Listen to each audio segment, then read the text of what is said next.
Hi, friends in Facebook land. Mhm. You all know me, but you may or may not know these other two ladies that I'm sharing the stage with.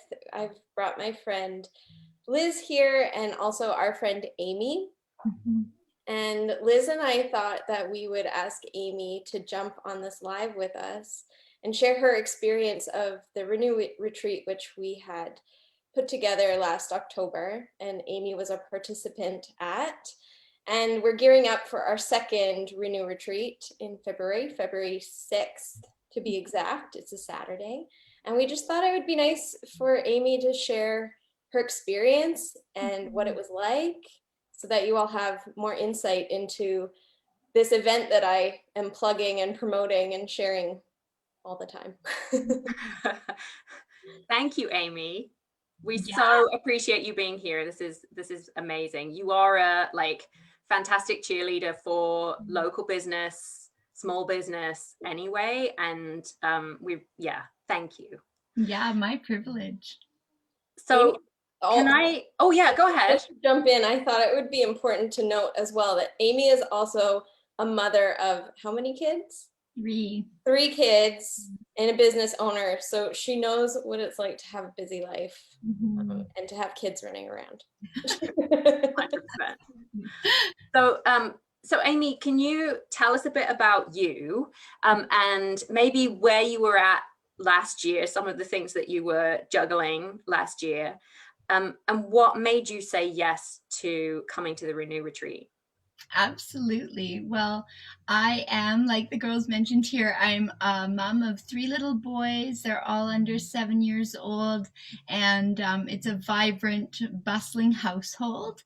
And my husband and I also are business owners locally with the Motif Music Studios, and my mom and sister and I also own Bluebird Pads locally. So at the point where I registered for the Renew Retreat in the fall, I just knew that it wasn't so much about self care as survival care. you know, just that aspect of coming out of 2020, which we all know was just a real stretch for a lot of people. And it was for us as well, although there was lots of growth and beauty that came from it. But when I registered for the retreat, I just knew that it was time to just pause and take stock and hopefully move into the fall with a renewed energy and just a bit more balanced perspective on life. So, like I say, it was more about survival care than self care in many ways. I knew it was time to just breathe and pause. Wow, beautiful.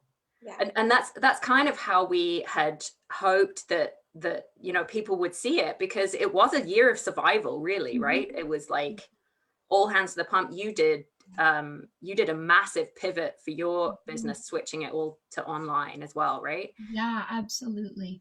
Yeah, and I just thought it just sounded like a beautiful way to turn survival into that aspect of thriving where you're at, right? We can't always make magic happen in everyday life as far as radical things that can simplify so much, but just that little step, that one step that just reframes what you're going through or just gives you a renewed perspective. So I loved what you guys were offering. I also have seen you guys both in the community and thought, wow, I love your leadership in both different ways that complement each other. So I was super curious about how that would come together, and it was definitely really beautiful.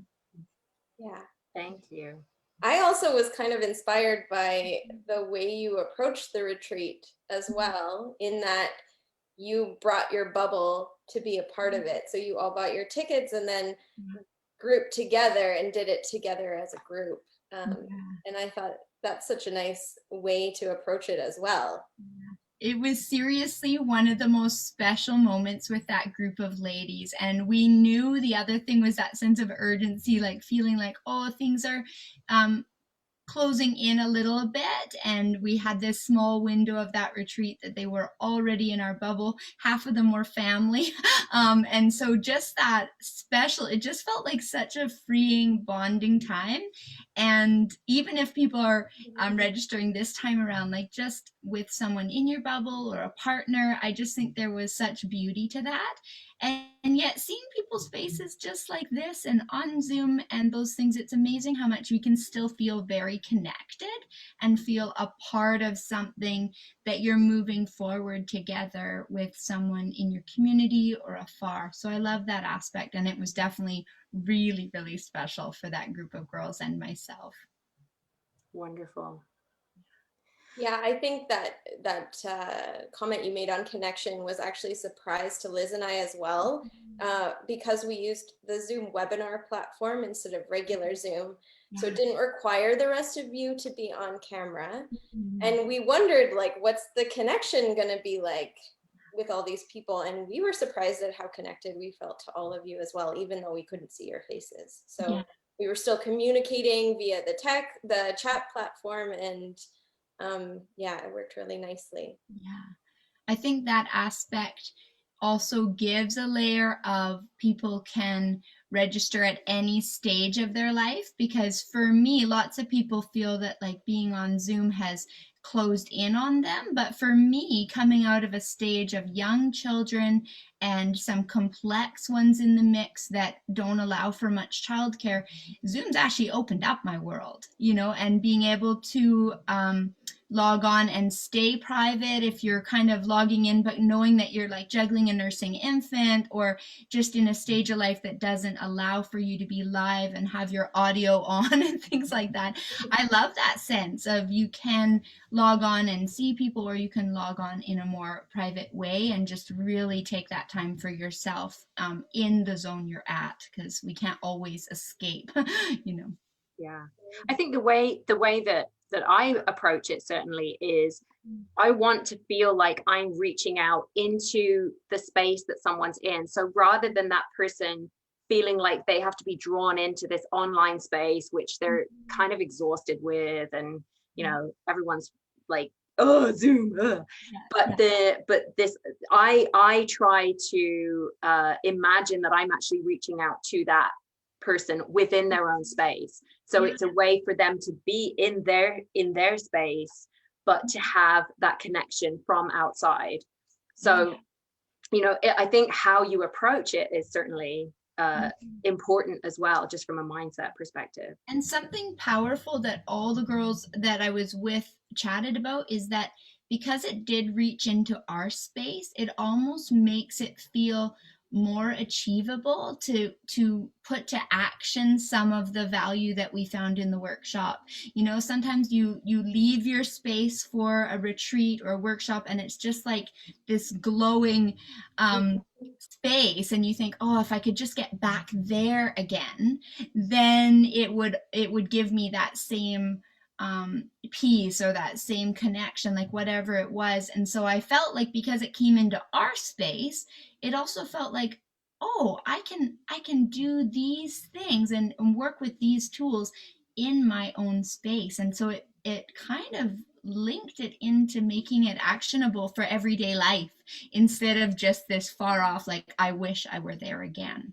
So Absolutely. Can I just do a little like victory dance there, because that was one of our goals, was to actually give people that feeling that it is possible to achieve that feeling of like relaxation and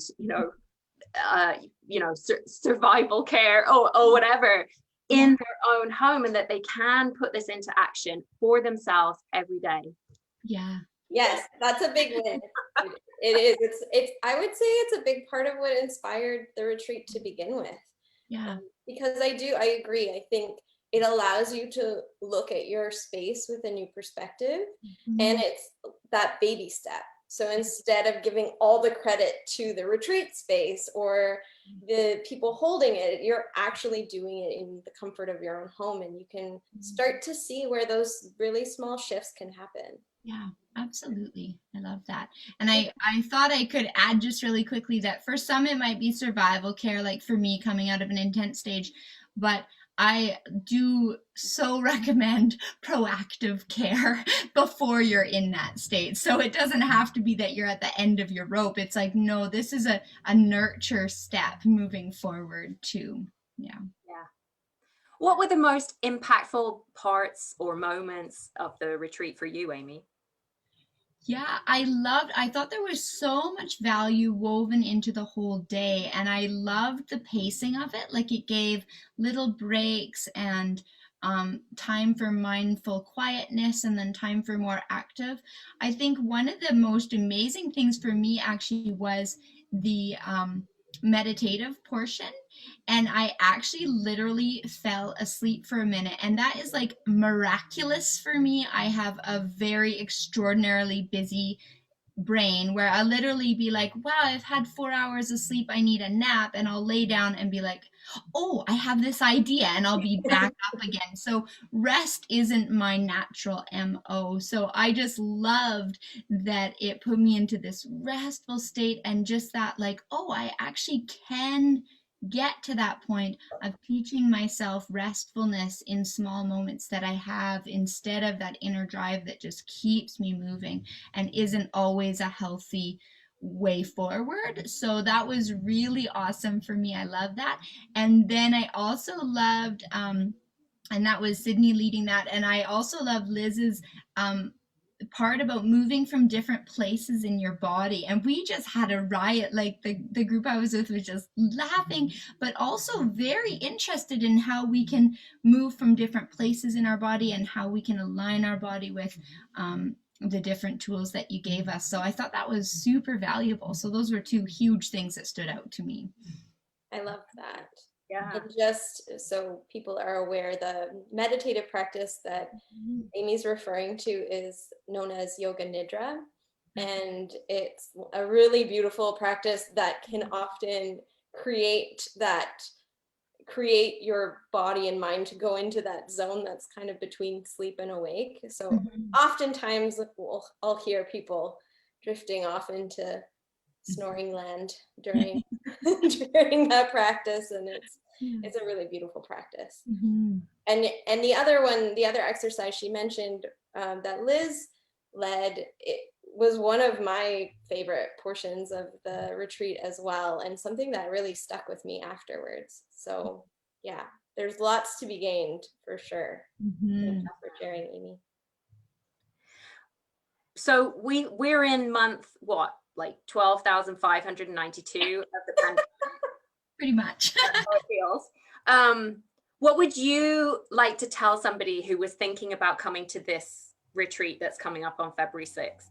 You know, I'm like, oh, I've said it all. No, I think that just it's a very beautiful proactive step to a holistic look at health. And I felt that it was a balance of physical health and mental health and just that whole picture. And just a wonderful way to create small actionable tools that you can use in everyday life and not something that just feels unattainable and too much to take on.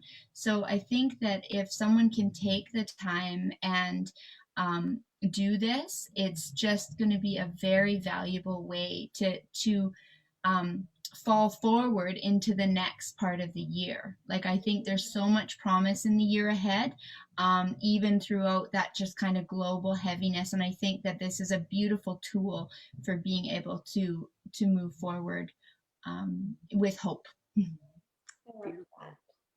And you actually prompted a question in my mind. I know we were only going to ask you those 3 questions, but if I may, I have a 4th. I'm a chatter. Go.